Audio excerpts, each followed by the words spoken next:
vídeo de hoje, descubra tudo o que você precisa saber sobre como apresentar o seu projeto de arquitetura. Fique ligado!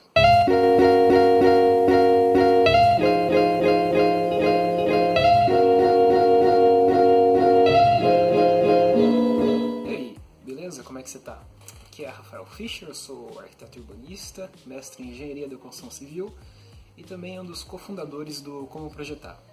E esse aqui é o último vídeo, finalmente a gente chegou. Ainda bem, né? Tá acabando o ano. Dessa série de 7 vídeos que tá te ensinando, te dando algumas dicas de como resolver um projeto de arquitetura em apenas 7 dias. Então hoje, como eu já falei no começo desse vídeo, eu vou falar sobre a apresentação do projeto.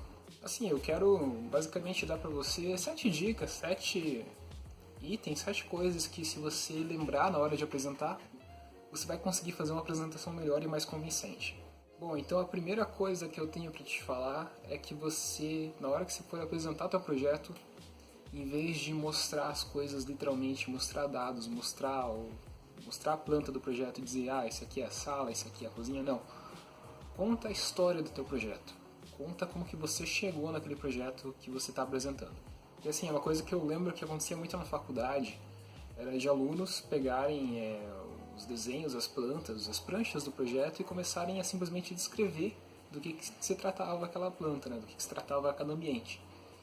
E você mostrar dados, apresentar uma coisa que já está apresentada ali, descrever o que a imagem já está contando, é uma coisa meio redundante, porque já está exposto ali a informação. Então, ao invés de você falar uma coisa que já está ali, um fato que já está dado, conta uma história de como que você chegou naquela solução, de como que você desenvolveu o teu projeto. Até porque é provado cientificamente que as pessoas elas têm muita dificuldade em guardar dados, em guardar informações.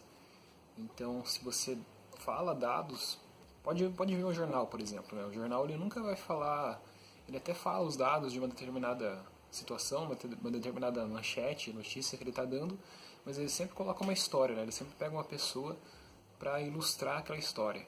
E é a mesma coisa no projeto. Então, muito melhor do que você falar os dados do seu projeto, descrever o teu projeto que já está evidente ali nas plantas, nas pranchas, conta a história de como que você desenvolveu ele, de como que você chegou nele. Até porque as pessoas se interessam muito mais por histórias, elas vão guardar muito mais os detalhes que você contar por meio de histórias do que simplesmente os dados que você descrever.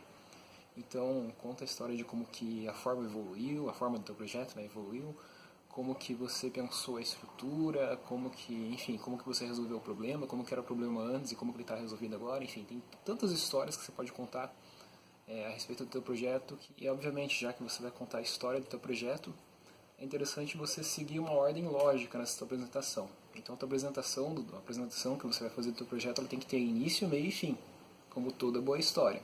Então uma estrutura bem legal que você pode utilizar primeiro no início, né, falar sobre qual que era o contexto do teu projeto, né, como que era o terreno antes, né, o que tinha ali no lugar antes, qual que era o entorno, quais eram os acessos, quais eram os principais problemas que existiam antes de você ter feito o teu projeto, quais eram os principais problemas que os usuários tinham, que os clientes tinham. Uma vez que você tenha estabelecido esse contexto inicial, você pode passar para o meio da história, que é o momento onde você desenvolve todo o teu projeto. Então você vai contar na tua apresentação como que você foi fazendo as escolhas que geraram aquela solução final que você está apresentando. Porque assim, primeiro que você vai começar a mostrar, você vai conseguir mostrar com isso, né, contando a história do desenvolvimento do projeto, a história do projeto, obviamente, mas você vai conseguir mostrar para a pessoa, para o cliente, para o professor, que você trabalhou naquilo, que aquilo que você projetou não é ao acaso, não é teu gosto pessoal. É resultado de várias escolhas, vários percursos que você seguiu ao longo do desenvolvimento do projeto. Então o valor percebido, digamos assim, que a pessoa vai ter do teu projeto é muito maior. E só no final, aí você tem o final da história, né?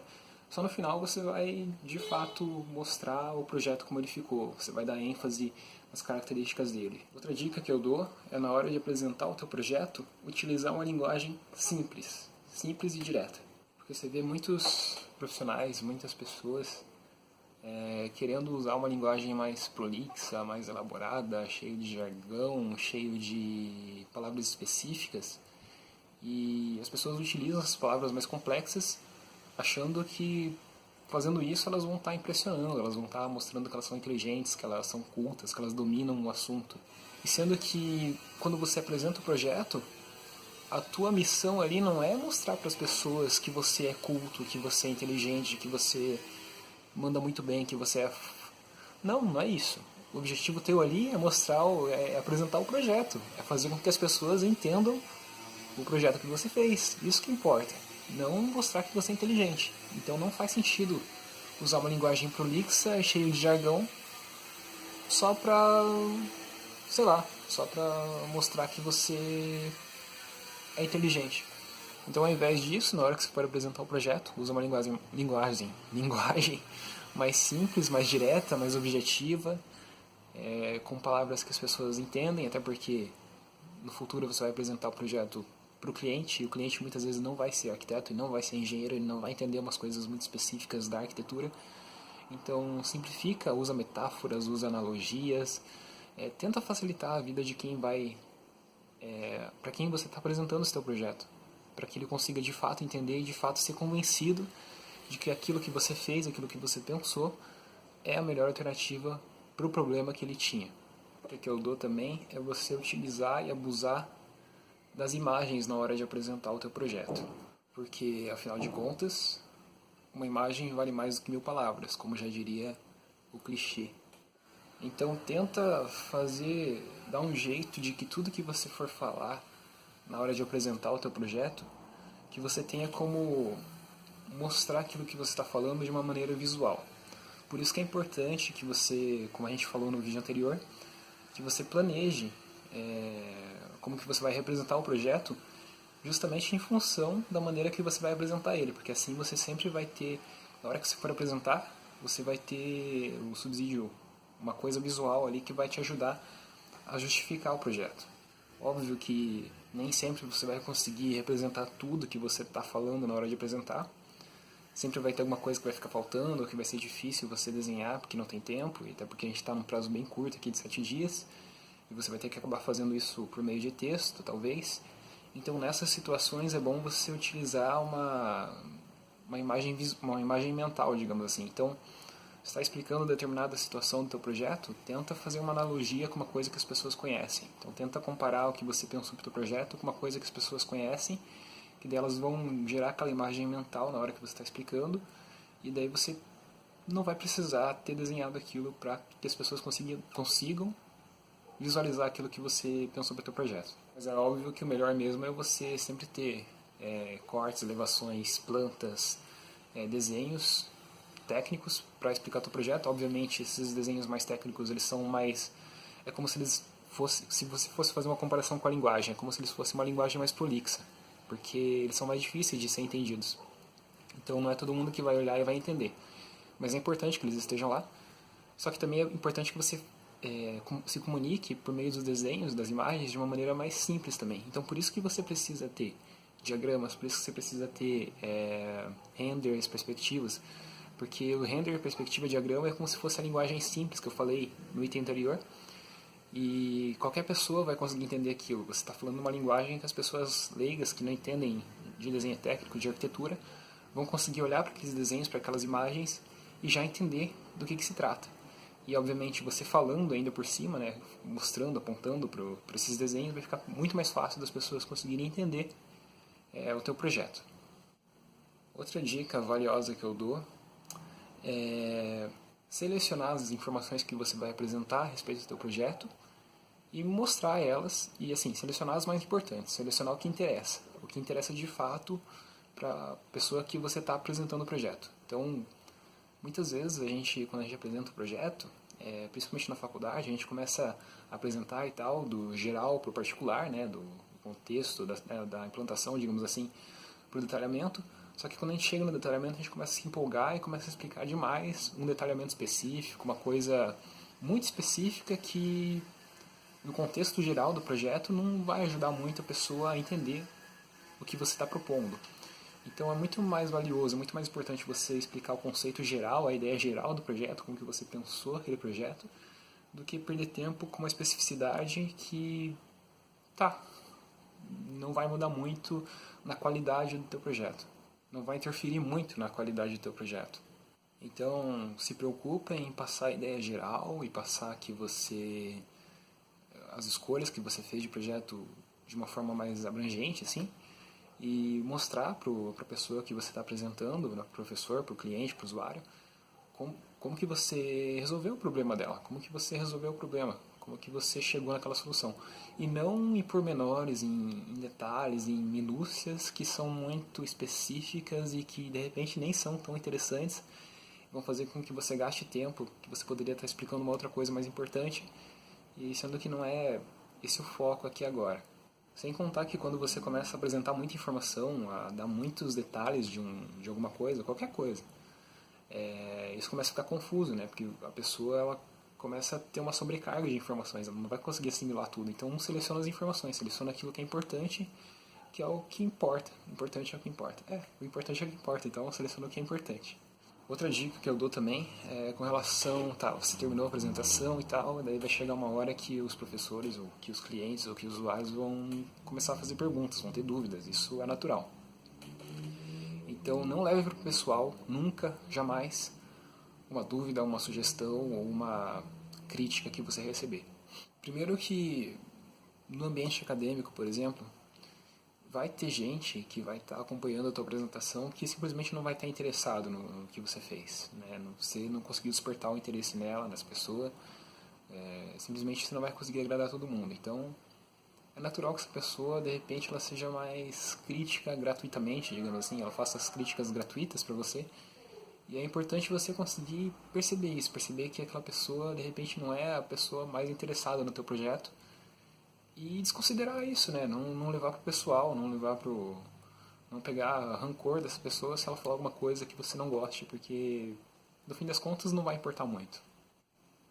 E já as pessoas que estão realmente interessadas no teu projeto, né? O professor, o cliente, o usuário, eles também podem fazer críticas e eles podem fazer críticas bem pertinentes e bem construtivas, digamos assim.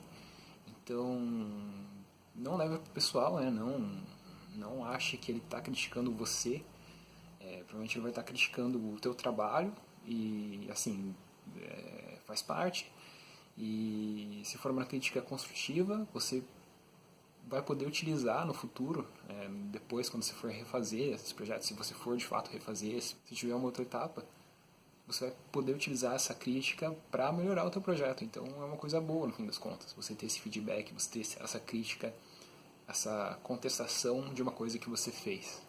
E lembrando que também sempre tem a possibilidade de uma pessoa te criticar simplesmente pelo fato de que ela não entendeu o teu projeto. Então aí é muito mais uma falha de apresentação, digamos assim, apresentação e representação, do que uma falha do projeto propriamente dita. E minha última dica nessa questão de apresentação tá, você apresentou, você teve o feedback, né, as pessoas fizeram perguntas, tiveram dúvidas, fizeram críticas no teu projeto, e aí depois o que você faz com isso, né? Porque aí você vai, se você tiver uma outra etapa para entregar, você vai ter que fazer modificações. Se você tiver na vida real desenvolvendo um projeto para o cliente e ele criticou alguma coisa, você provavelmente vai ter que fazer alguma alteração ou considerar fazer alguma alteração. Então, como proceder nessa situação? Bom, a primeira coisa é aceitar que a arquitetura ele é um processo, o desenvolvimento de um projeto de arquitetura é um processo iterativo. Isso quer dizer que a primeira versão que você faz para um projeto dificilmente vai ser a versão final construída. Então, ao longo desse desenvolvimento, dessas várias fases do desenvolvimento do projeto de arquitetura, é natural que o projeto acabe evoluindo, ele acabe sendo modificado, ele acabe sendo melhorado, né? Com sorte. E esse feedback, essas críticas fazem parte disso, porque esse feedback, essas críticas que vão permitir com que a gente perceba alguns erros que a gente não estava percebendo antes e faça melhorias neles. Você pega a primeira versão e compara com a versão mais atual, né? O iPhone, por exemplo. Compara a primeira versão com a versão que a gente tem hoje em dia, 10 anos depois, a evolução é notória. E essa evolução só foi possível justamente em função do feedback que a empresa teve dos usuários. Então, as críticas que os usuários faziam foi fazendo com que a empresa fizesse um iPhone cada vez melhor. E a mesma coisa na arquitetura. Cada fase, cada etapa você vai ter uma determinada crítica, digamos assim, e você vai ter que pegar essa crítica e tentar melhorar, implementar no teu projeto para que ele fique cada vez melhor. E no fim das contas ele chegue num resultado bem positivo do ponto de vista de qualidade arquitetônica. Só que assim, na hora que você for analisar o feedback das pessoas, né, é importante que você tente ver, refletir se aquilo que a pessoa está falando realmente faz sentido, se é uma crítica válida, uma crítica construtiva, que se você aplicar ela no teu projeto, o teu projeto vai ficar melhor.